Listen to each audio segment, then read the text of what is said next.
가지고 말씀을 전하는데요. 오늘은 오전에 못했던 그 말씀을 이어서 전해야 할 필요가 있어서요. 오전 말씀을 좀 이어서 전하도록 하겠습니다. 그리고 주보에 나와 있는 웨스트민스터 두 번째 이 교리 문답은 한 주간 동안에 이렇게 말씀들을 하나씩 쭉 찾으면서 묵상을 해오시면 다음 주에 말씀 전할 때 더 쉽게 편하게 말씀을 듣지 않을까 싶습니다. 자, 오늘 본문 다시 한번 보시죠. 누가복음 9장 21절 22절 말씀. 예수님께서 왜 제자들에게 자신의 죽음과 부활에 대하여서 이야기를 하시나에 대하여서 그냥 이야기하지 않고 예수님이 하나님의 뜻을 이루실 수도 있는데 왜 굳이 세 번에 걸쳐서 자신의 죽음과 부활을 예고하셨어야만 하는가에 대하여서 함께 좀 더 깊이 살펴보겠습니다. 찾으셨죠?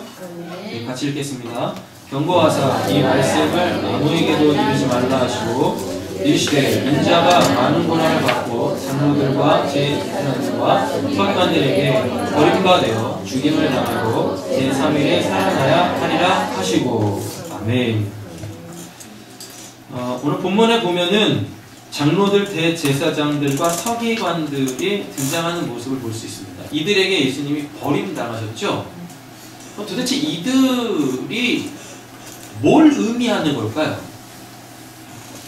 장로들, 대제사장, 다음에 서기관, 이들이 의미하는 게 뭘까요? 이들이 의미하는 것은 다름 아니라 율법 그리고 행위입니다. 율법과 행위로 자신들은 구원받을 수 있다라고 생각을 했어요.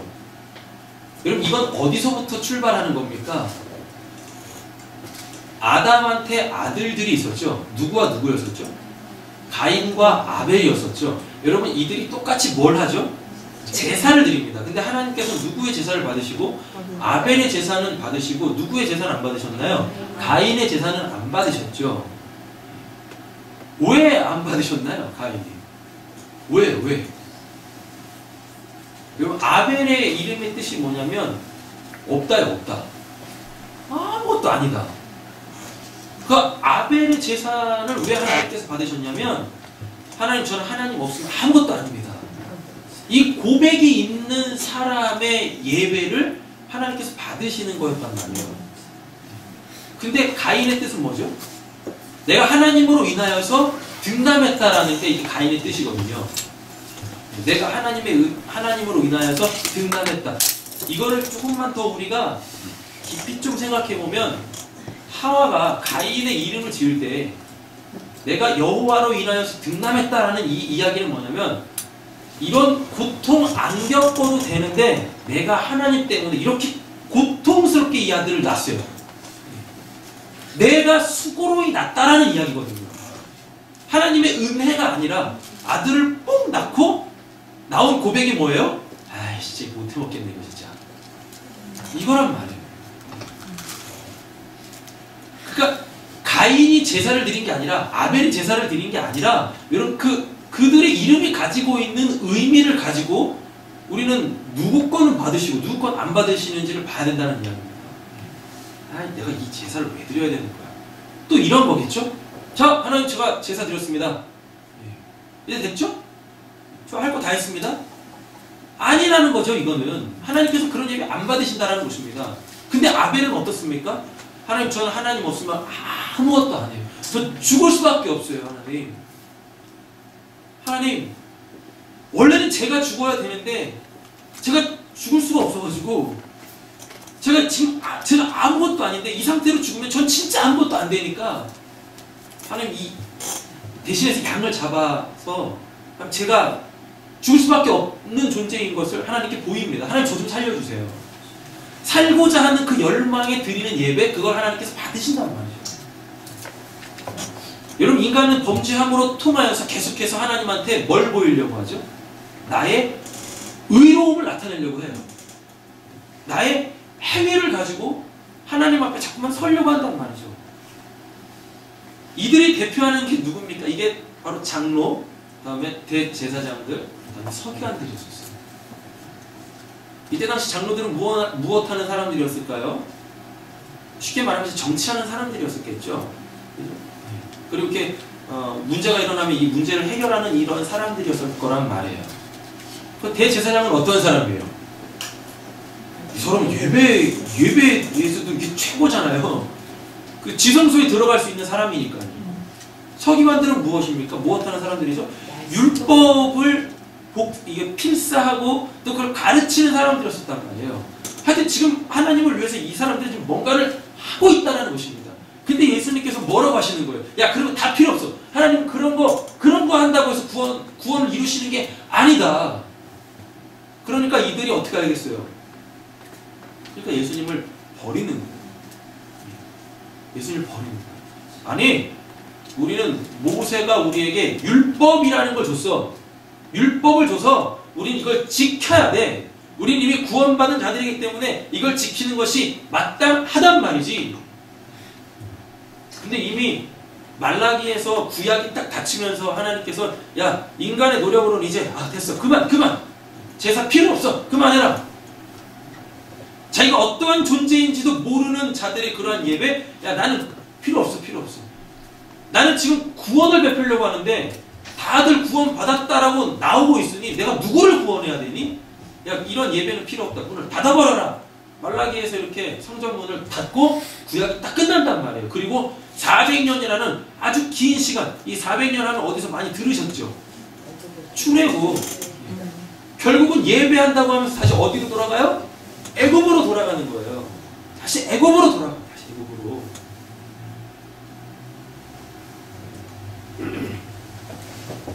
여러분, 우리 예배가 어때야 되겠습니까? 우리의 구원. 오늘 예수님께서 왜 이걸 세 차례나 내가 죽고 부활하리라 라는 이 말씀을 왜 세 차례나 이야기할까? 세 차례나. 야, 너희들이 그걸로 구원받는 게 아니다. 그걸로. 하나님께서 구원을 이루시려고 하는 것은 나의 죽음과 나의 부활로만 구원하시는 거야. 그냥 이걸 믿기만 하면 되는 거야. 뭘 그렇게 하려고 하는 건데 아니야. 너희들이 지금 그 모든 행위들은 다 바벨탑 쌓는 거하고 똑같아. 힘들게 바벨탑 쌓지 말고 내가 나로 말미암아 끊어졌던 하나님의 이 의의 관계, 이 구원의 관계, 영생의 관계, 천국 가는 이 길, 그냥 이 길로만 오면 되는 거야. 내가 길이요 진리요 생명이다. 그냥 이거만 하면 되는 거야. 자, 말씀 찾아보세요. 마가복음 10장 가겠습니다. 이 인간의 구원받고자 하는 어떤 이 노력들, 나의 어떤 그 의로움의 행위들, 행함을 통하여서 뭔가를 좀 받아보려고 하는 이런 것들이 얼마나 허망한 것인지 한번 보자고요. 마가복음 10장 17절 말씀 찾으셨나요? 네. 읽겠습니다. 예수께서 그의 나라 주세 한 사람이 달려와서 묻고 앉아 문자오되 선한 선생님이여 내가 무엇을 하여야 영생을 얻으리까? 예수께서 이르시되 내가 어찌하여 나를 선하라 여기느냐? 하나님 얼굴에는 선한 이가 없느니라. 내가 비밀을 하나니 살인하지 말라, 강하지 말라, 우쭐하지 말라, 거짓말하지 말라, 척결하지 하지 말라, 내 이모를 공경하라 하느니라. 네, 여기까지요. 한 돈 많은 사람이 예수님께 와가지고 뭘 묻죠? 그죠? 내가 무엇을 하여야, 이게 중요합니다. 무엇을 하여야, 누가? 내가 무엇을 하여야 뭘 얻을 수 있대요? 영생을 얻으리까라고 묻는단 말이죠. 그럼 이 사람은 지금 영생이 있다라는 거예요, 없다라는 거예요? 없다라는 것입니다. 근데 이 사람이 했던 게 뭐예요? 율법을 지켰잖아요. 율법을 지켰는데 진짜 이 돈 많은 이 사람은 그래도 자기의 내면을 좀 들여다본 사람일 거란 말이에요. 그렇죠? 왜? 율법을 지키지 않은 사람이었다면 자기 내면을 들여다보지 않았겠죠. 영혼에는 관심도 없겠죠. 근데 율법을 잘 지켜봤는데 자기 스스로 자기의 삶을 돌이켜보니 하나님 앞에서의 자기의 신앙을 돌이켜보니 뭐가 없어요? 영생이 없는 거예요. 영생이. 이 사람은 진짜로 영생을 얻고자 예수님을 찾아온 사람이란 말이에요. 근데 예수님께 찾아온 이유를 보자고요. 뭐의 결과로? 자기 행함의 결과. 율법을 지키면 분명히 구원받는다라고 했는데, 그리고 우리는 이미 구원받은 자들이기 때문에 율법을 지키는 게 마땅한 건데 뭔가 없는 것 같아. 근데 그게 뭐예요? 영생이 없는 것 같아. 그래서 예수님께 왔잖아요. 그래서 예수님께 왔어요. 율법 지킴의 허망함. 이거 율법, 그러니까 오해하시면 안 됩니다. 아, 이제부터 율법 안 지켜도 되는구나. 드디어 진리가 날 자유케 했다. 이게 지금 그게 아니라 구원과 관련되어져 있어가지고 내가 이 율법을 잘 지키면 구원 받겠지? 이것에 얼마나 허망한가를 지금 보여주고 있는 거예요. 이 사람이 율법을 지킨다는 얘기는 뭐겠습니까? 윤리 도덕적으로 깨끗한 삶을 살았다는 얘기입니다. 누구한테 손가락질 한 번 안 당하고 이렇게 선한 일도 아마 이 사람 많이 했을 거예요. 많이 했을, 그러니까 묻는 거잖아요. 뭐라고 그래요? 예수께서 그를 보시고 사랑하사 이르시되 내게 아직 한 가지 부족한 것이 있으니 가서 내게 있는 것을 다 팔아 가난한 자들에게 주라. 그리하면 하늘에서 보화가 내게 있으리라. 그리고 와서 나를 따르라 하시니 그 사람은 재물이 많은 고로 이 말씀으로 인하여 슬픈 기색을 띠고 근심하며 떠나가죠. 이게 지금 이 사람이 이거를 어떻게 이거 난 도와줄 지금 이런 차원이 아니에요. 예수님께서 하셨던 말씀은 이 사람 돈 많은데 이거 왜 못하겠습니까? 근데 이게 뭐냐면 저번에도 한번 말씀드렸던 것 같아요. 여러분, 사람을 도와주는 데는 두 종류의 도움이 있습니다. 뭐냐면 집 없는 사람이 있어요. 집 없는 사람한테 아니지 그 월세를 살고 있는 사람한테 한 달치 월세를 주는 도움이 있고, 또 한 가지 뭐냐면 아예 그 사람한테 그냥 집을 사주는 거예요. 지금 예수님은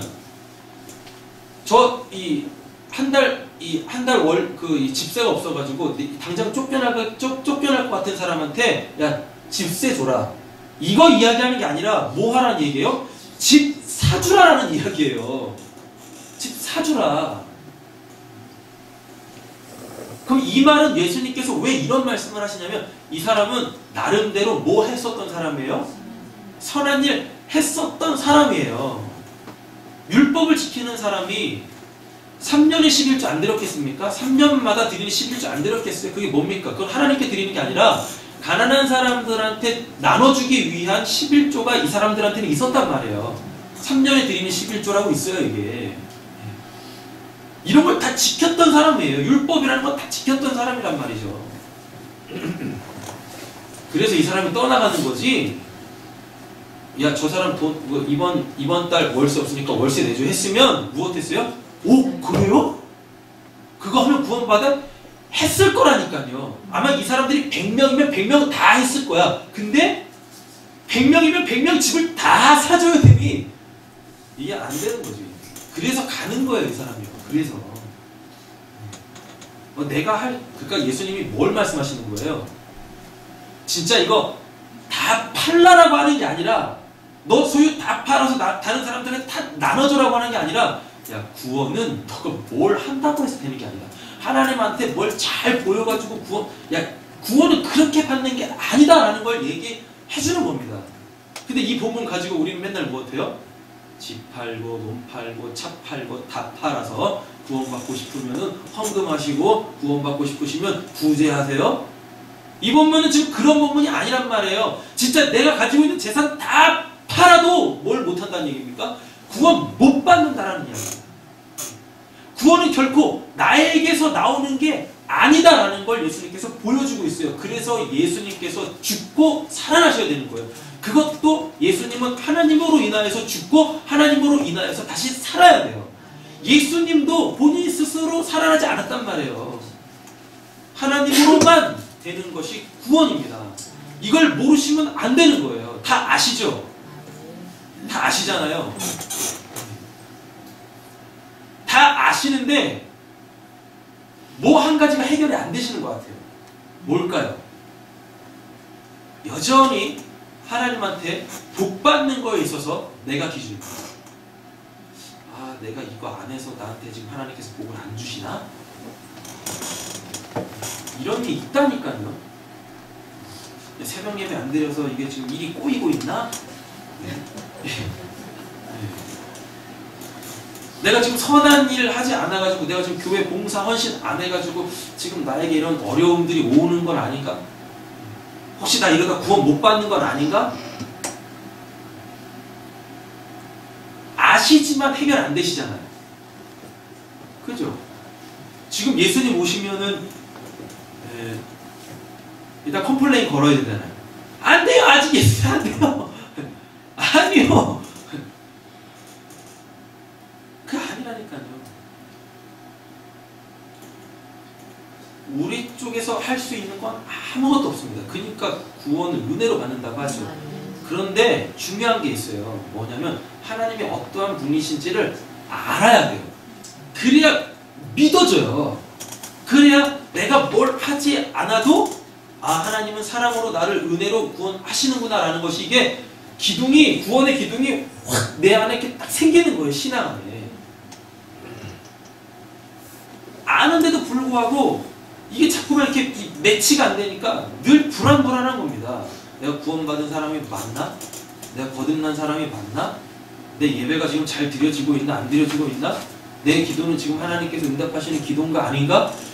늘 다 내가 기준이에요. 내가 뭘 잘못해서, 내가 지금 뭘 안 해서, 하나님 보시기에 지금 내가 합당하지 않은 것 같아서. 오늘 합당하시지 않으시잖아요. 내일도 합당하지 않으세요. 아마 우리 죽을 때까지 하나님에게 합당하지 않을 거예요. 그런데 하나님의 사랑이 우리를 구원한다고요. 예수의 죽음과 부활이 우리를 구원한다고요. 이거를 의지하시라고요. 이거를. 자꾸만 날 보면서 내가 이러지 마시고. 나는 가진 거 없는데 난 이 부자 청년은 아닌가 보네. 아니 우리가 부자 청년. 진짜 뭐 험한 말 써서 죄송합니다. 쥐뿔 아무것도 가지고 있지 않은데 우리 다 잃어가고 있어요. 하나님 제가 뭐 하면 구원 받아요? 근데 이미 답은 또 알고 계셔요. 은혜로만 받는다고. 근데 해결이 안 돼. 이게 뭐냐고요 이게. 이게 뭐겠습니까? 엄밀히 따지면 진짜 믿음이 아닌 거죠. 그냥 이론만 가지고 있는 거죠. 이론만 가지고 있지 실전에서 문제를 풀어보지 않은 거예요.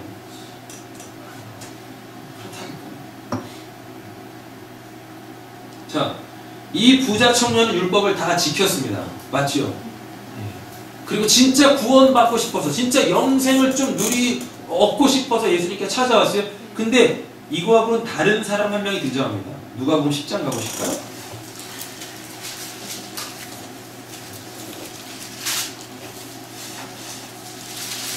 누가복음 10장 25절. 또 아주 유명한 사람 나옵니다. 율법 교사 나오죠. 제가 읽을게요. 어떤 율법 교사가 일어나 예수를 시험하여 이르되, 시험한다라는 말이 뭐겠습니까? 아까는 시험한다는 말 없었죠. 그 돈 많은 청년은 진짜 구원받고 싶어서, 영생 얻고 싶어서 왔어요. 진짜로.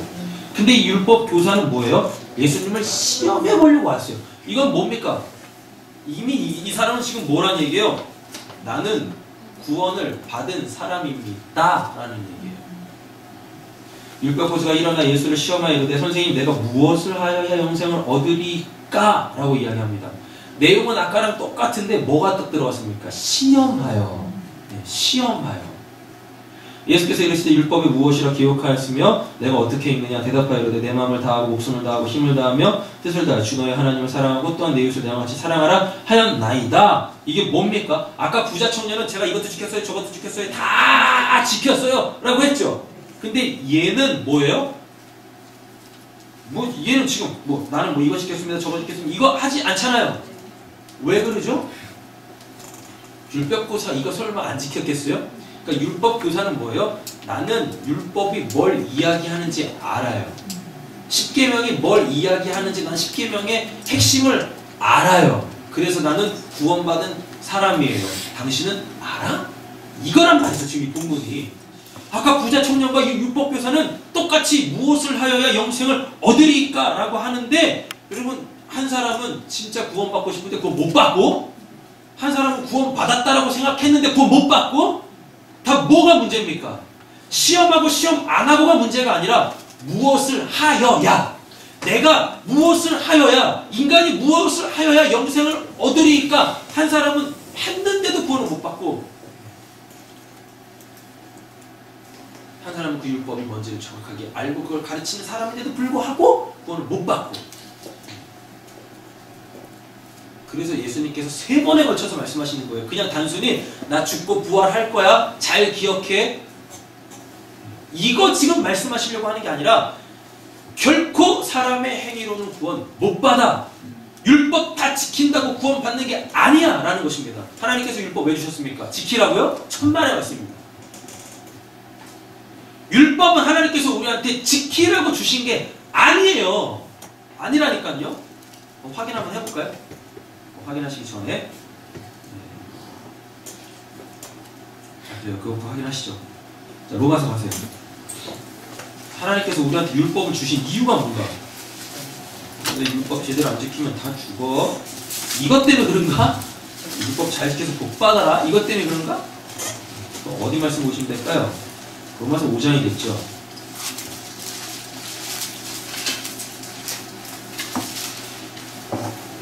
율법을 행위라고 생각하세요. 내가 무엇을 하여야 하리까? 이걸로 생각하셔야 돼요. 아셨죠? 뭐 10계명 이런 거 생각하지 마시고요. 하나님께서 우리한테 율법을 주신 이유는 율법을 잘 지켜라 라고 그런 의도에서 주신 게 아닙니다. 율법은 너가 누구냐 라는 걸 깨닫게 하기 위해서 주신 거예요. 자, 로마서 5장 20절 말씀 제가 읽을게요. 율법이 들어온 것은, 율법이 들어왔다는 얘기는 우리한테 주어졌다는 얘기죠. 범죄를 더하게 하려 함이라. 이거 뭐야? 하나님께서 우리한테 율법을 주신 이유가 뭐래요? 네, 범죄를 더하게 하려 함이라. 그럼 이제는 우리는 율법을 안 지켜야, 율법을 몰라야 범죄를 더 안 짓겠네요. 문맥으로 따지면 그렇잖아요. 문법으로 따지면 그렇잖아요. 근데 이게 그 말이 아니라 뭔 말이냐면, 하나님께서 우리한테 율법을 주신 이유는 뭐냐면 죄를 인식하라고요. 율법이 없을 때는 죄에 대해서 무지해요. 자기가 죄 짓고 있는데도 이게 죄인지를 몰라요. 그러니까 무엇합니까? 그러니까 무엇해요? 죄의 삭시 사망인 걸 모르고, 이 죄가 뭔지도 모르고 있는 상태에서 계속 죄를 짓고 있기 때문에 결국 그 인생은 어떻게 되는 겁니까? 심판이 있는지도 모르는 거예요. 내가 뭐 죄를 지어야 뭐 그 죄를 깨닫고, 이 죄를 지으면 반드시 벌을 받는데 뭐 이것도 없어요. 그러니까 누구 없이 살아가요? 하나님 없이 살아가는 거죠. 내가 하나님이 돼서 사는 거예요. 하나님께서 율법을 주신 이유는 율법을 지키라고 주신 게 아니라 너가 누구냐? 너가 누구냐? 너가 누구냐? 가인이 아니라 너는 아벨이야. 넌 진짜 아무것도 아니야. 그냥 흙, 먼지, 구데기야. 이걸 깨달으라고. 이걸 깨달으라고 우리한테 율법을 준 거지. 율법 잘 지키면 복 받습니다. 율법 잘 지키면 구원 받습니다. 영생 얻습니다. 천국 갑니다. 하나님께서 율법을 주신 의도는 그게 아니란 말입니다. 너희들이 누구냐? 너희들이 누구냐? 너희들은 죄인이다. 율법을 줌으로 통하여서 범죄를 더하게 하렴이라는 얘기는 뭐냐면, 여러분, 우리 율법을 알면 알수록 진짜 나는 뭐 받게 되지 않아요? 죄인 중에 괴수받게 되지 않는 거예요. 그 고백을 한다니까요. 하나님, 제가 진짜 사형수군요. 사형수군요. 율법이 우리에게 주어진 이유는 여기에 있습니다. 여기에. 근데 무슨 율법을 지켜가지고 무슨 사람의 행위로 무슨 구원을 받으려고 해요. 구원받는, 이건 그냥 제 논리니까요. 그런데 성경의 논리인데 이게 순서를 따지자고 하면은 좀 곤란하시니까 그냥 들으세요. 구원을 받는데 제일 첫 번째 조건을 내세우라면 내가 죄인인 거를 깨닫는 거예요. 내가 죄인인 것을 인정하는 거예요. 여기에서부터 구원은 이루어져요. 여기서부터 거듭남은 일어나는 거예요. 여기서부터요. 범죄를 더하게 하려면이라 이 죄를 인식하게 하는 거죠. 그러나 죄가 더한 곳에 뭐가 있대요? 그러니까 죄가 더한 곳이라는 얘기 뭐겠습니까? 하나님, 제가 죄인이었네요. 율법이 없을 때는 뭐가 죄인지도 몰랐는데 율법을 알고 나서야 내가 이것도 죄였고 저것도 죄였고 그냥 내 삶이 그냥 죄 덩어리네. 내가 사람을 죽이지만 않았지 이미 내 마음은 그냥 살인자네. 이걸 깨닫는 거예요. 그러니까 예수님께서 그 말씀하시는 거예요. 살인하지 말라 하였으나 남을 미워하는 자도 이미 살인했다라고 이야기하는 것입니다. 왜? 자기는 사람 안 죽였다고 율법 다 지켰다고 이러고 있으니 그러면서 뭐예요? 속으로는 죽어라고 막 저주하고 원망하고 막 불평하고 시기하고 막 있는데 겉으로는 세상에서 잘 살기 위하여서 허허허 호호호 웃고 있어. 회칠한 무덤이야. 회칠한 무덤. 그래서 율법을 예수님께서 말씀하시는 거예요. 진짜 율법을. 그래서 뭐 하는 거야? 너희들이 다 죄인이다. 너희들이 다 죄인이다. 예수님께서 그냥 그 인생을 죄인이라고 선포하시는 거예요. 근데 놀랍죠?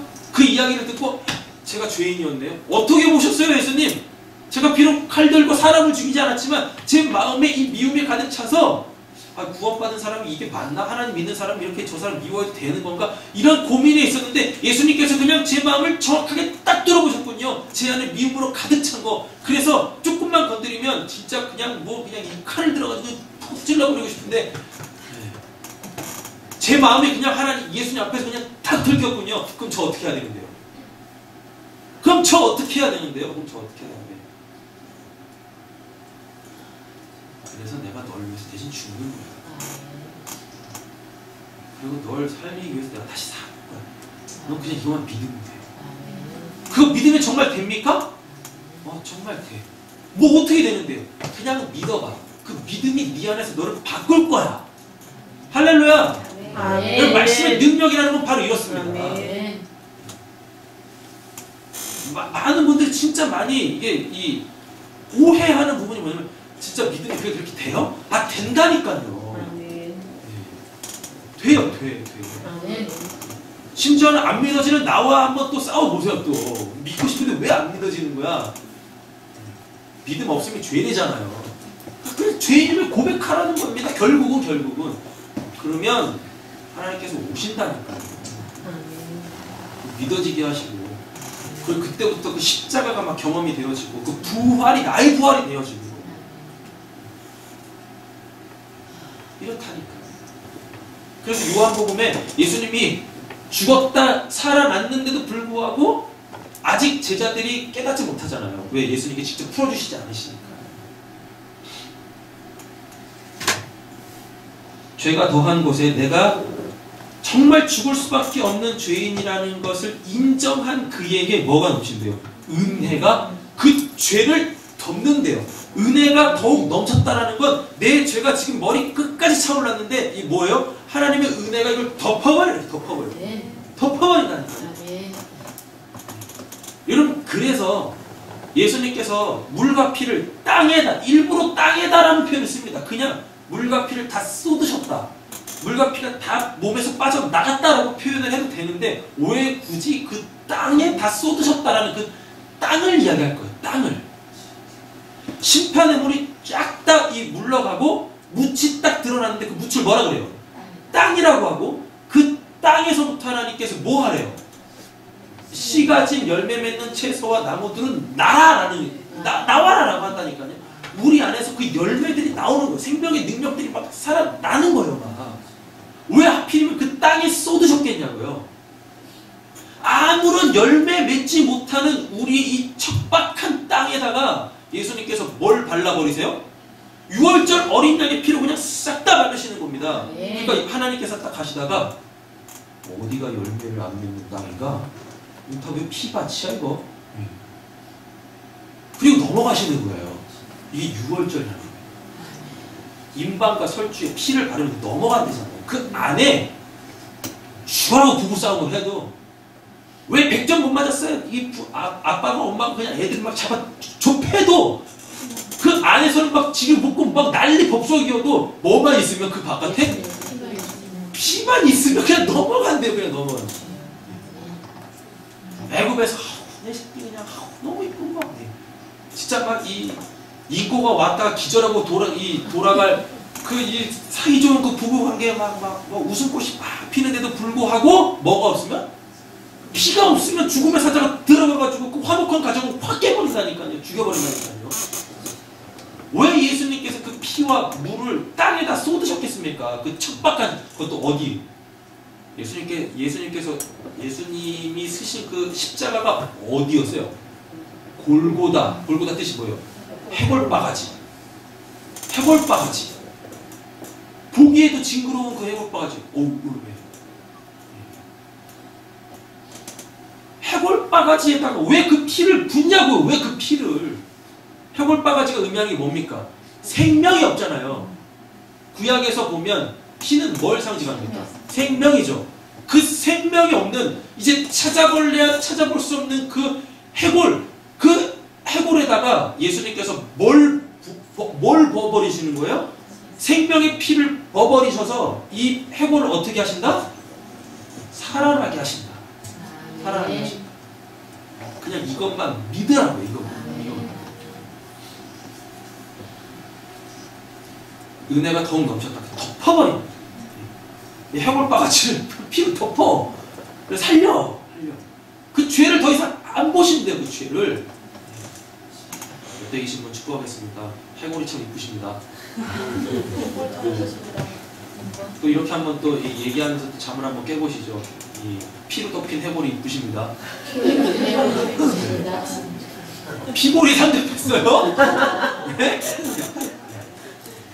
잠을 좀 깨시고 다시 한번 집중을 하세요. 이는 죄가 사망 안에서 왕노릇한 것 같이 죄가 사망 안에서 왕노릇, 그럼 결국 뭐겠습니까? 죄 때문에 죽는다는 이야기죠. 그죠? 그런데 은혜 또한 의로 말미암아요. 여기서 말하는 도대체 의는 뭐예요? 의는 관계입니다. 관계. 예수님으로 통한 십자가의 은혜는 하나님과의 우리를 어떻게 한대요? 화목하게, 이 끊어진 관계를 이루신대요. 그 예수님의 그 이 의로 말미암아, 하나님과의 그 관계로 말미암아 우리는 어떻게 된대요? 영생을 얻게 되어진다는 얘기죠. 하나님이 영생이시잖아요. 하나님이 영원하신 분이시잖아요.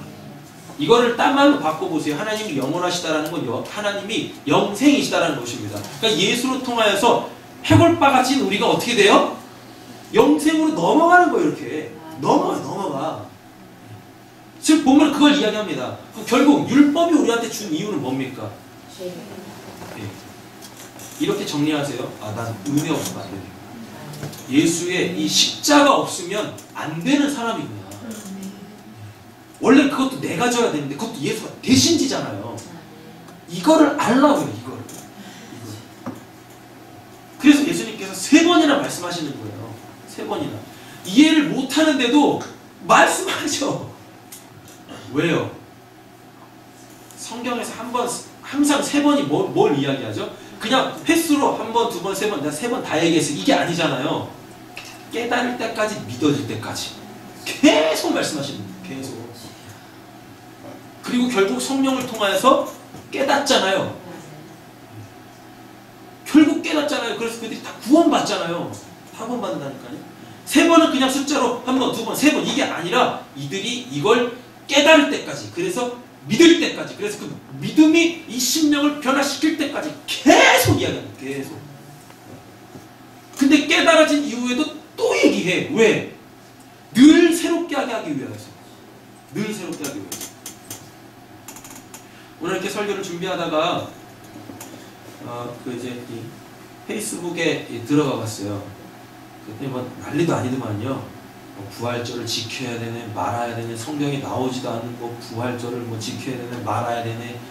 이거에 대해서 막 좀 아신다는 분들이 또 막 댓글을 달고 또 얘기를 하고 막 이러더라고요. 성경의 절기 중에서 부활절 있습니까, 없습니까? 있어요, 없어요? 기념하라라는 게 있어요. 기념하라. 그게 이제 절기가, 교회 절기가 된 거죠. 유대인의 절기가 아니라 교회 절기가 된 거죠. 부활절. 근데 어떤 분들은 또 이렇게 말씀하시는 거예요. 이미 부활하신 예수님을 죽이고 또 살려. 매해마다. 그게 부활절이래요. 그래서 이걸 지켜야 되느냐 말아야 되냐. 이거에 대해서 또 이제 갑론을박이 또 막 있는 거예요. 또 반대편에서 또 뭐예요? 망각하고 있다가 또 이런 날에 또 한번 또 쇄신하고 그리고 또 1년 또 살다가 또 1년 또 망각하다가 이날 되면 또 이게 뭐가 옳고 그러느냐. 아니 이게 뭘 논쟁거리입니까 이게. 그냥 이날 오면 또 생각하면 되는 거고 예수님만 안 죽이면 되는 거잖아요. 우리는 부활하신 예수님만 찬양하면 되는 거잖아요. 그잖아요.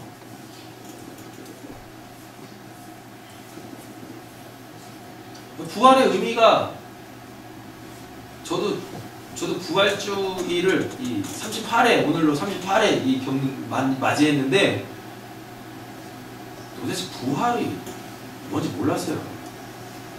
그냥 예수님이 죽음 이기셨나 보다. 근데 그 부활의 의미가 뭔지 몰랐다니까. 부활의 의미가 뭐죠?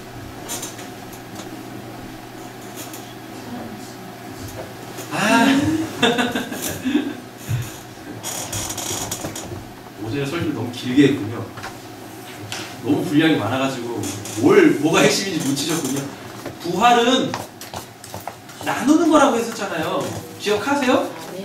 3일 만에 부활하셨잖아요. 첫째 날 빛과 어둠 나누고, 둘째 날 진리와 그 모형을 나누고, 셋째 날 뭐예요? 물과 땅을 나누면서 심판, 저주와 그리고 이제는 열매 맺는 그 참된 이 영생의 삶으로 나누고 예수님의 부활은 계속해서 나누는 거예요. 예수님의 부활을 전한다라는 건 당신은 어디 속했습니까? 당신은 어디 속했습니까? 계속 나눠지는 거예요. 나눠지는 거. 그냥 이 달걀 먹고 끝내는 날이 아니라 예수 부활했다 달걀 먹고 끝내는 날이 아니라 이 날은 계속 우리가 나뉘어지는 겁니다. 이렇게 내가 지금 어디 속했나? 내가 빛에 속했나? 위에 저 진리에 속했나? 아니면 땅에 속했나? 예수가 덮어버린 이 피로 덮어버린 이 은혜의 땅에 속했나? 이거 자꾸 이렇게 나뉘어지는 거예요. 나뉘어지는 거. 근데 그냥 죽었다 살아났대. 그리고 우리도 언젠가 죽었다 살아난대. 이걸로 끝나. 이걸로. 이 의미만 알고 있으면 부활절을 지키느냐 안 지키느냐 이게 뭔 의미가 있습니까? 그래요 안 그래요? 그건 날마다 우리는 그냥 나눠지는 거예요. 계속 나눠지고 또 나눠지고. 그래서 내가 분명해지는 것입니다. 빛이 분명해지는 거고 내 안에 진리가 분명해지는 거고 열매는 풍성해지는 거고 계속 나눠지는 거예요. 매일같이 우리는 부활주일, 매일같이 우리는 추수감사주일, 매일같이 우리는 맥주감사주일, 매일같이 우리는 성령 강림주일, 매일같이 우리는 성탄절. 모든 절기가 매일 있는 거예요. 매일. 내일이 없는데 그거 오늘 다 해야죠. 내일이 없는데 우리한테 내일이 내 게 아니잖아요. 그건 하나님 거지. 오늘만 내 거 아니에요. 오늘만. 그죠? 오늘 다 해야죠. 성탄절, 부활절, 추수감사절, 성령 감림절 뭐 다 해야지. 그래 안 그래요? 아멘. 근데 뭘 지켜야 되냐 말아야 되냐 이게 뭐? 거기다 막 이렇게 또 댓글 다는 그것도 뭐야 또?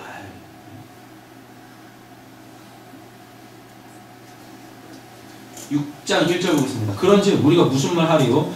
은혜를 더하게 하려고 죄에 거하겠느냐? 이 말이 됩니까? 이 은혜 모르는 사람들인 거죠. 은혜 받으려면 죄를 더 지어야 되는데 아싸! 예. 하라고 하는 걸 하지 말고 하지 말라고 하는 걸 해야 되겠다. 가지 말라고 하는 데 열심히 가고 가라고 하는 데는 죽으라고 하지 말고 전화 한 100통 하면 그때 한번 얼굴 비치고 아니 은혜 받으려고 이렇게 한다고 이거 말도 안 되는 거예요. 이거는 말도 안 되는 거죠. 그래서 뭐라 그래요? 2절 그럴 수 없느니라. 그렇게 안 돼. 그렇게 될 수도 없어! 라고 말씀하신다는 거예요. 죄에 대하여 죽은 우리가 어찌 그 가운데 더 살리요. 아예 선포하잖아요. 죄에 대하여서 죽었대요. 왜 죽었다라는 표현을 쓰겠습니까? 죄에 대해서 내가 반응을 안 한다니까요. 근데 어떻게 죄를 져요? 그렇죠? 죄는 죽이는 거죠. 죄의 삭은 사망이라고 하니까. 근데 내가 죄에 대해서 반응한다는 얘기는 결국 내가 어딜 향해서 달려간다는 이야기입니까? 죽음을 향해서, 사망을 향해서 달려간다는 이야기죠. 은혜는 나를 죽입니다. 네. 은혜 또 하나 또 정리하세요. 아, 은혜는 나를 죽이는 거구나. 깊은 의미를 모르시면 이거 은혜 받았다 죽으면 안 되는데 은혜 받지 말고 살아야 되겠다 이러시면 곤란합니다. 은혜는 나를 죽이는 거예요. 뭐에 대해서 죽입니까? 죄에 대하여서 죽인다니까요. 죄에 대하여서. 그래서 결코 예수의 의로 말미암은 이 관계에 낮은 문턱이라도 만들지 않는 것이 바로 은혜입니다. 은혜. 날마다 은혜 받으셔가지고 날마다 죽으세요. 사도 바울처럼 날마다 죽는 거야. 죽는다는 얘기는 은혜에 자꾸만 덮이는 거예요. 덮이고 또 덮이고 또 올라 치면 덮이고. 그래서 내 은혜가 내가 족하다. 나오려고 하는데 아야 주님 덮이는 거야. 덮이고.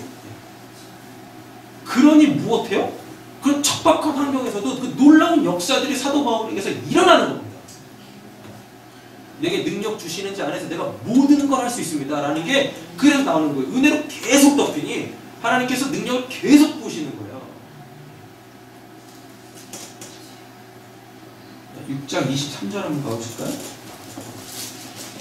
22, 23절 제가 읽을게요.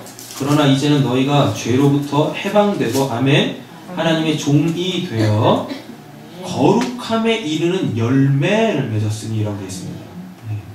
거룩함에 이르는 열매는 뭐냐면 자꾸만 이렇게 나뉘어지는 거예요. 나뉘어져 계속. 왜 거룩함이 뭐니까요? 거룩함이라는 건 구별된다는 것입니다. 이거 아니면 저거. 거룩함에 이르는 이 열매라는 건 계속 분리되어지는 거예요. 세상과 내가 자꾸만 이렇게 분리되어져요. 악함으로부터 내가 자꾸만 분리되어지고 심지어는 죄로부터 내가 아예 그냥 죽어. 계속 분리돼요. 나뉘어지고 분리되고 계속. 하나님께서 계속 우리를 막 속가 치세요. 뭐 하나 또 튀어 올라오려고 하면 탁 치고. 네. 또 뭐 하나 또 이렇게 올라치면 또 탁 치고. 뭐 하나 또 장불에 내리려고 하면 탁 치고. 계속. 그래서 계속 열매 맺게. 뿌리로부터 그 공급받는 풍성한 은혜로 열매 맺게 하신단 말이죠. 그리고 구원에 이르는 열매라는 건 뭐겠습니까? 자꾸만 하나님께서는 우리를 이렇게 분리시켜 나가는데 우리는 이쪽이 오른쪽이죠? 분리시켜서 우리 자꾸만 오른쪽으로 이렇게 몰아가시는데 내 마음이 어떻게 해요? 자꾸만 이쪽으로 막 가고 싶어. 이쪽으로. 거룩함에 이르는 열매라는 건 이쪽으로 가고 싶은 나를 내가 부정하는 거예요. 내가 힘들지만 아니야. 근데 이때 성령이 우리 안에서 도와줘요. 뭘로? 이미 들은 말씀들로 우리를 도와줘요. 이미 들은 말씀으로 우리를 깨끗하게 해주시는 거예요. 성령의 역사로. 그래서 우리가 이쪽으로 넘어가지 않게 하세요. 염소의 자리, 광야로 나가서 죽어야만 하는 염소의 자리로 가게 하지 않고 양의 자리로 예수님께서 이 대속의 십자가로 죽으셨던 그 자리로 우리를 계속 몰아가시는 거예요.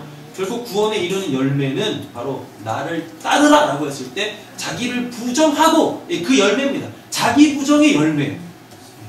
그래도 이러시면 안 됩니다. 아, 내가 오늘은 또 하나 부정했다. 아, 됐어. 이미 교만하신 겁니다. 이미 자기 부정의 열매가 계속 맺어지는 것입니다. 그리고 내 안에서 예수가 사는 거죠. 예수가 사는 거죠. 그래서 그 결과 마지막은 뭐예요? 영생. 예수님께 십자가에서 죽으셨죠. 그리고 어떻게 하셨습니까? 마지막엔 죽음으로 끝났어요? 부활로 끝났죠. 부활로. 그 마지막 계속 자기 부정하다 보면 결국 우리도 누구처럼? 예수처럼 부활하는 거예요. 부활하는 거예요. 육체를 벗어나 온전한 신령한 몸으로 우리가 벗어나죠. 23절을 같이 읽어보겠습니다. 제 사막이요 하나님의 사는 그리스도 예수 우리와 있는 영생이라. 이것 때문에 예수님께서 3번이나 걸쳐가지고 뭘 얘기하시는 겁니까? 내가 죽을 거야. 그리고 내가 살아날 거야. 죄의 삭은 사망이래. 너희들 죄인이야. 죄인. 내가 너희들 살리려고 하나님께서 너희들을 나에게 붙이셨기 때문에 내가 너희들을 살리려고 너희들이 죽어야 될 죽음을 내가 대신 죽는 거야. 그러나 슬퍼하지 마. 그랬잖아요. 잠시 슬퍼하나 나를 다시 만나리라 라고 예수님께서 말씀하셨죠. 육신적으로는 너희들이 나를 잠깐 잃겠지만 3일 잃겠지만 나 다시 부활할 거야. 아멘. 하나님의 은사가 뭐죠? 선물입니다. 선물. 근데 이거 이렇게 생각하시면 안 돼요. 성경은 은혜와 은사를 약간 좀 다르게 설명을 해요. 은사는 선물인데 이 선물은 그냥 값없이 주는 게 아닙니다. 값없이 주는 게 아니에요. 이게 뭐죠?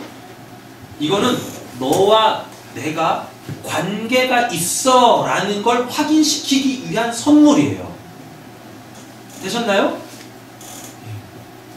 이미 관계가 이렇게 맺어져 있다니까요.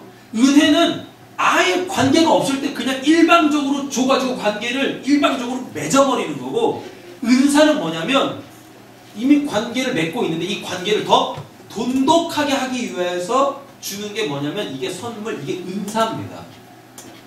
그래서 고린도전서 12장에 뭐가 나와요? 성령의 은사가 나오잖아요. 이건 뭐예요? 예수 그리스도와 하나님과 더 관계를 돈독하게 해서 덕을 세우게 하기 위해서 은사를 주시는 거지, 그걸 은혜라고 얘기하지 않잖아요. 하나님께서 은사를 주신다라면 여러분 그거는 이미 관계가 맺어져 있고 이 관계를 더 돈독하게 하기 위해서 주시는 겁니다. 근데 이거는 반드시 대가가 있어요. 대가가 있잖아요. 은사는 내가 받으면 뭐 해야 되나요? 그거에 대한 대가를 내가 해야 돼요. 이걸 꼭 아셔야 돼요. 이거 공짜가 아니에요. 이거 진짜로. 공짜가 아니라니까요. 그럼 우리가 치러야 될 대가는 뭘까요? 뭘까요? 네? 뭐예요?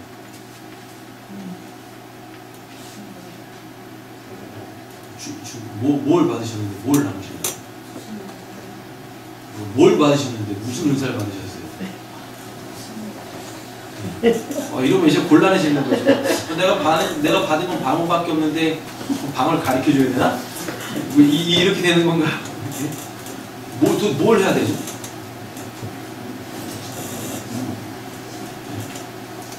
아니 자꾸 써먹는다 하지 마시고요. 누가 선물을 써먹어요? 아니 누가 선물을 써먹냐고요. 선물을 써먹으라고요. 선물을 간직하라고 주는 거죠.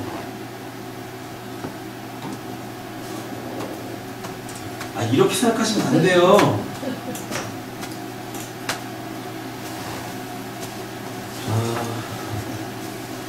우리가 어디 집들이 가잖아요. 집들이 갈 때 뭐 가지고 가죠? 화장지, 세제, 이런 거 이거 이렇게 주잖아요. 그걸 선물이라고 해요? 그걸 선물이라고 합니까?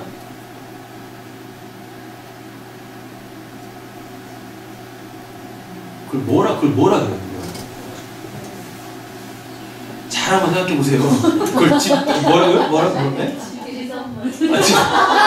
집들이 선물이라고 하나요, 그거를? 여러분, 진짜 선물이 뭐예요? 결혼 반지.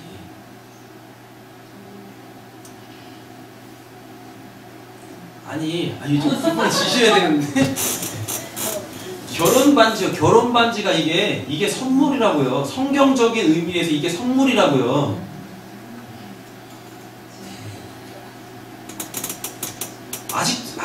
잘 생각하세요. 사랑하는 남녀가 있어요. 남자가 이 여자를 너무 사랑해서 선물을 줘요. 선물을 준다고요. 근데 그 선물을 빨래비로 줘요? 돌돌이 휴지 줍니까? 아니잖아요. 자기가 능력이 안 되는데도 뭐 주려고 해요? 네. 큐빅 박힌 거야? 진짜 이따가 다이아 이거 박힌 거니까 그것도 24K 이렇게 딱 깨물면 이빨 자국 나는 거 있잖아요. 그거 주지 않나요? 그거?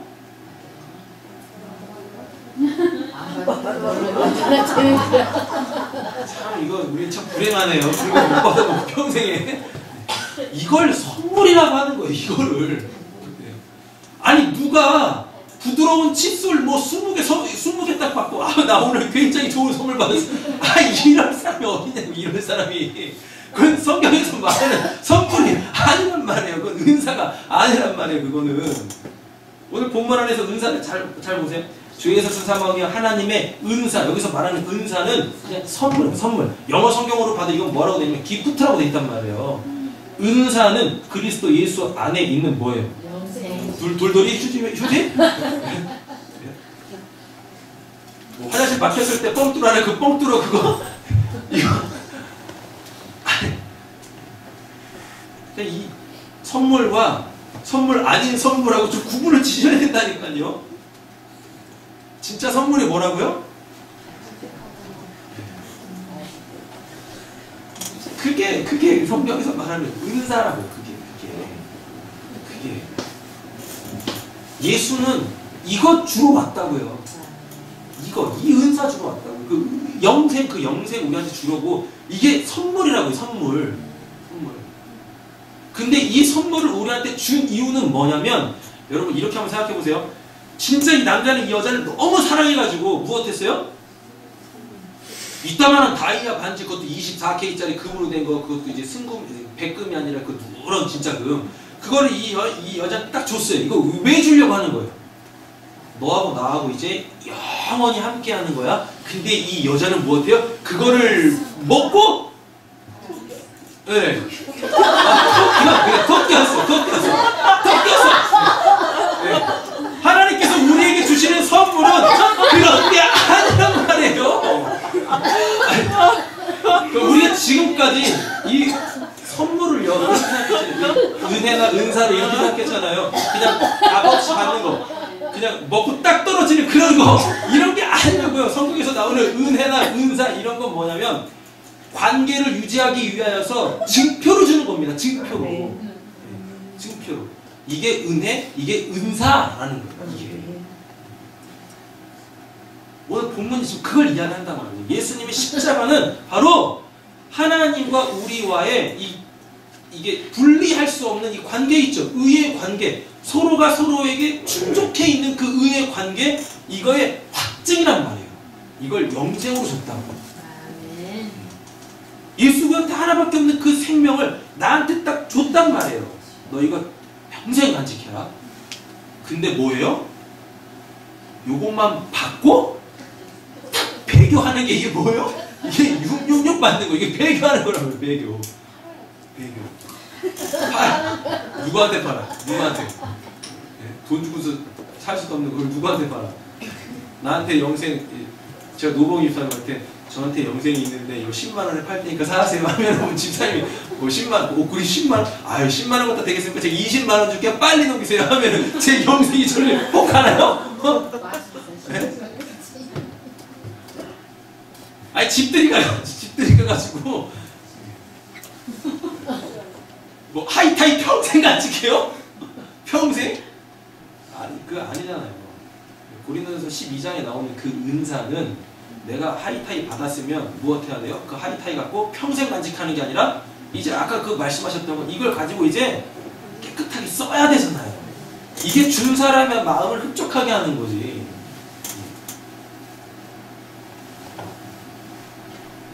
애 100일이라고 가봤는데 여전히 그대로 있어. 하이타이 그대로 있어. 네. 그럼 뭐라고 생각하세요? 왜 안 썼을까? 이 사람은 더 좋은 걸 쓰나? 내가 쓴 거, 내가 선물한 거, 선물도 아니고 내가 준 거인데 집들이 선물로 준 거. 이거 너무 이 수준이 낮아가지고 이걸 안 쓰는 건가? 뭐 해야 됩니까? 그래서 고린도서 12장에 나오는 그 은사는 덕을 세우기 위하여 쓰는 거잖아요. 이 모든 것들이 다 관계를 확인시켜 가는 겁니다. 그러니까 공짜로 주는 게 아니라 하나님께서 우리한테 의도적으로 주시는 거예요. 관계를 확인시켜 주시려고. 되셨죠? 그냥 받고 뚝 떨어지는 게 아니란 말이에요. 성경에서 나오는 게. 나는 비록 받을 수 없지만 이걸 받은 결과 어떻게 해야 돼요? 그거에 내가 반응해야 된다니까. 이 관계를 계속 유지해야 되는 거예요. 관계를.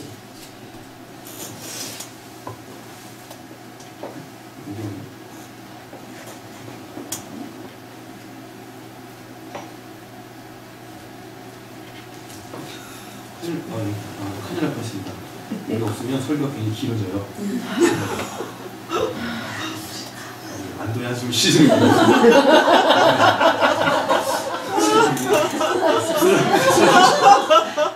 한 말씀 더 찾아보겠습니다. 요한일서 5장 20절. 예수님께서 왜 이렇게 예고하시는지 그거 지금 보려고 합니다. 오전에는 부활의 의미를 봤다면 지금 이 시간에는 왜 3번 이야기하시나? 왜? 그냥 말없이 그냥 죽었다 살아나시지 뭐 이걸 얘기하시나? 제자들은 믿지도 않고 관심도 없는데 그거 지금 확인하려고 하는 거예요. 인간의 노력을 구원받을 수 없다라는 거죠. 핵심이. 자, 요한일서 5장 20절 찾으셨죠? 네, 읽어보겠습니다.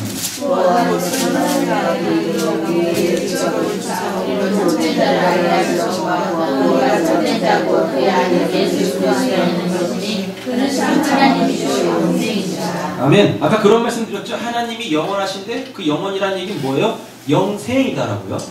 있죠? 자, 또 아는 것은 하나님의 아들이 이르러, 하나님의 아들 누구였습니까? 예수죠. 예수가 이르러 우리에게 뭘 주셨대요? 이거 주셨다고. 그러니까 그리스도인들이 이거를 무시하면 안 돼요. 그러니까 덮어놓고 맹신하면 안 돼요. 좀 아셔야 된다는 이야기입니다. 모르니까 하나님을 믿어도 이단한테 넘어가서 어떻게 되어져요? 그도 이단 되는 거예요. 그 영원한 반지 뺏겨버리는 거예요. 이거 아셔야 돼요. 이거를 논리 정연하게 아셔야 된다니까요. 나도 내 안에서 정리 안 되는 걸 가지고 어떻게 구원을 받아요? 어떻게? 이 성경에서 뭐라고 이야기하고 있습니까? 우리에게 뭘 주셨대요? 지각을 주셨대요. 지각을. 이 지각을 주셔서 무엇 하셨대요? 우리로 참된 자를 알게 하신 것과 더했습니다. 또 우리가 참된 자 곧 그의 아들 예수 그리스도 안에 있는 것이니, 즉 이게 뭐겠습니까? 예수를 알면 알수록 우리는 그 안에 자꾸만 들어가는 겁니다.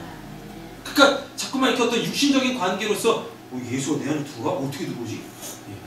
내 부인도 내 안에 못 들어오는데? 내 자식들도 내 안에 못 들어오는데? 이거 뭘 얘기하는 거지? 이 지각을 통해서 예수님이 우리 안에 들어오신다고 이렇게. 그래서 우리의 생각을 붙잡아 버리신다니까요. 여기서 성령이 역사하면 우리는 그렇게 행하게 되는 겁니다. 그래서 우리가 그걸 계속 간직할 수 있게 되어지는 거예요. 의의 관계가 끊어지지 않게 된다고요. 그러니까 여기를 무시하면 안 돼요. 여기를. 근데 이제 이만해지면 굉장히 곤란해지죠. 이만해지면 굉장히 곤란해집니다. 이만해지면은 이만하다라는 게 뭐냐면 뭔가 많이 아는데 이게 안 꿰져. 뭘 이야기하는지 몰라. 근데 이만큼 많이 알고 계시다가 뭐 하나만 탁 알게 되어지면 이게 나머지로 싹 다 없어지고 그거 하나만 남아요. 진리만 남아요. 한 번에 다 풀어져요. 한 번에.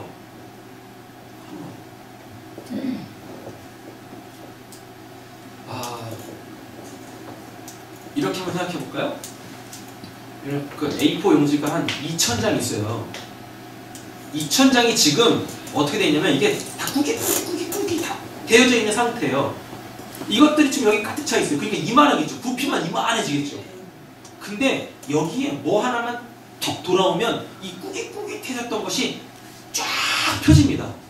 그래서 어떻게 되어져요? 쫙 쌓이는 거예요.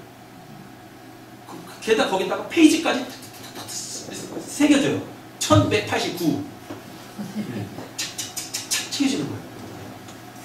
그리고 이렇게 색임까지 생겨가지고 금방금방 찾아요. 금방금방. 제가 요즘에 아주 골머리를 썩히고 있는 것 중에 한 가지가 이제 이 히브리어 헬라어로 이제 성경을 원문으로 보려고 무지하게 노력을 하는데 이놈의 걔네들은 기술력이 없나봐. 색임이 없어. 미치겠어요 아주. 게다가 이렇게 퉁밥으로 찾으면 되는데 그게 이제 이 헬라어 신약 성경은 이게 가능해요. 왜? 우리랑 똑같으니까 구성이. 근데 이 히브리어 이 구약 성경은 뒤죽박죽이야. 우리 그 순서로 안 돼 있어요. 어디서 어딘지 모르겠어. 너무 힘들더라니까. 근데 이게 꾸깃 되어져 있는 이 하나님에 대한 지식들이 뭐 하나만 툭 담겨지면 어떻게 되는 게 쫙 펴지면서 한 번에 책으로 딱 만들어지고 거기에 친절하게 색인까지 생겨지고 거기에 친절하게 페이지 수까지 정해집니다. 거기에 친절하게 장절까지 생겨. 그럼 도대체 그게 뭘까요? 거기 툭 던져져야 될 그게 뭘까요? 그게 이미 다 아신다니까요.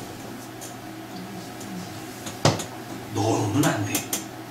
이것만 던져지면 돼요. 성경을 많이 알면 뭐합니까?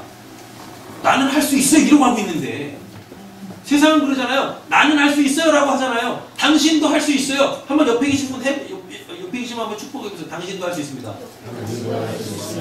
자 이제 곰곰이 생각하면서 뭘 하실 수 있는데 물어보세요.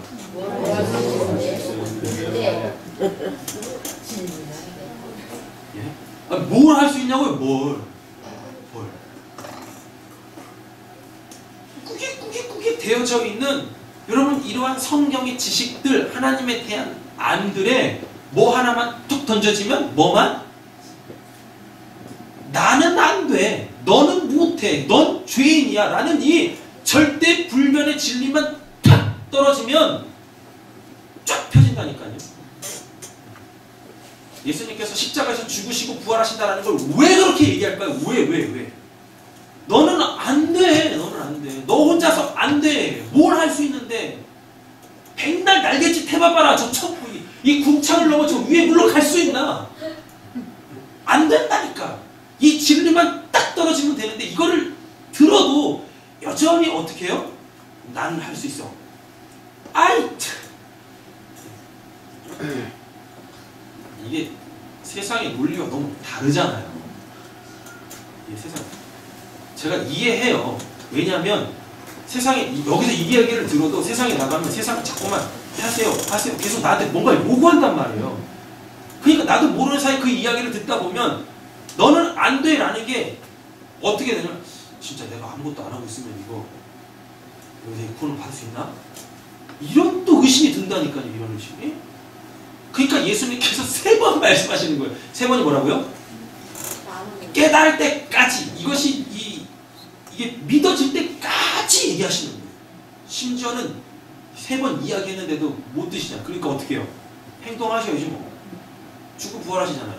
그런데도 몰라. 그리고 나서 부활하신 후에 제자들한테 모여가지고 한 명 한 명 만나시면서 내가 얘기했지. 내가 죽고 부활한다고. 내가 죽고 부활한다고. 구약에 있는 모든 이야기들 다 내 이야기라는 거. 나 없으니까 니들 진짜 아무것도 못해서 결국은 다 문 걸어 잠그고 꽁꽁 숨어있고 야, 니들은 왜 엠마오로 도망가는 거야? 니들 나 없으면 안 된다는 거지 알겠지? 니들 스스로 할 수 있는 게 아무것도 없다는 걸 알겠지? 요한복음 15장이죠. 금요일날 했었던 거 뭐예요? 나를 떠나서는 너희들이 아무것도 할 수 없느니라. 이게 진리라고요. 인간한테. 그걸 확인시켜주는 게 예수의 죽음과 부활입니다. 말씀 마치겠습니다. 요한복음 17장 3절로 보시죠.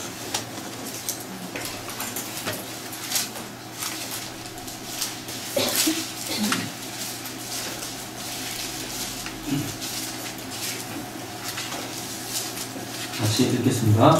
영생은 유일하신 참 하나님과 그가 보내신 자 예수 그리스도를 아는 것입니다. 누가복음에서는 베드로가 이렇게 고백했습니다. 하나님의 그리스도. 이게 뭐라고 했어요?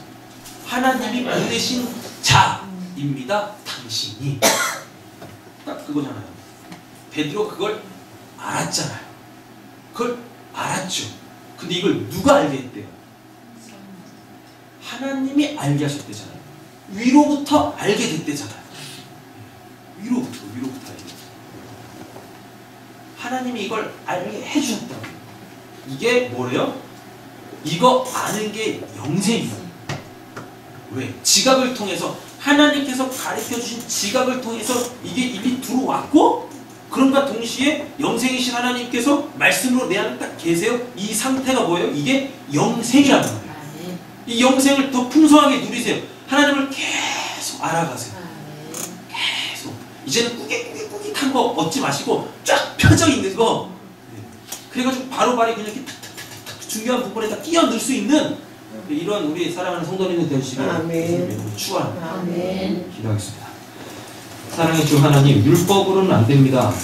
율법 다 지켰다고 해서 구원받는 게 아닙니다. 오히려 교만해지고, 하나님 저 이거 했습니다. 빨리 구원하십시오. 죄인이 어떻게 그 교만한 목을 꼿이 서 있을 수 있겠습니까?